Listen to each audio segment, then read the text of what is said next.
Hello, my name is Jada, and I'm in 6th grade at Riverside Elementary School, and my question is, how did George Washington treat his slaves? General Washington treated his slaves in accordance with the slave codes. Virginia slave codes are a set of laws that were meant to separate the treatment of the slave owner from the slave itself. One Virginia slave code stated, "Feed your slaves." Slaves on General Washington's property were fed a ration of salted fish and cornmeal, as well as salted pork. They were encouraged to grow and keep their own small gardens. They could hunt and fish and trap on their own time, of course. And they could also raise poultry of chickens and ducks. With these things, they were permitted, if given written permission, to go into Alexandria town and sell and exchange goods for services. Another slave code is clothe your slave. You can't have them running around naked. That's uncivilized.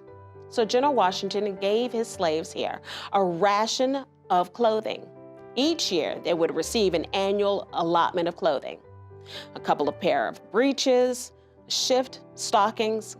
You also received one pair of shoes and a wool blanket. These things kept you well and comfortable. Another slave code is provide for your slaves shelter. Now, shelter could be something as simple as a small cabin out in the woods or alongside a field. Very often the slaves stayed two families to one cabin, and they had a dirt floor. But there is also up here on Mansion House Farm a large impressive brick structure, and that is separated male and female. And the slaves that work here live here as well. You lived wherever it is that you worked.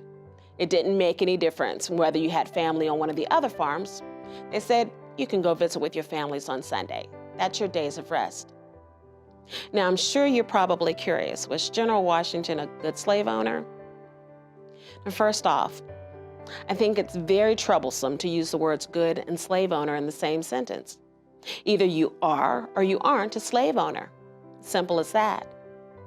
But General Washington was not unduly cruel or harsh to his slaves. General Washington was a very responsible slave owner. He made sure that the slaves received all the things that they needed to receive in accordance with the law.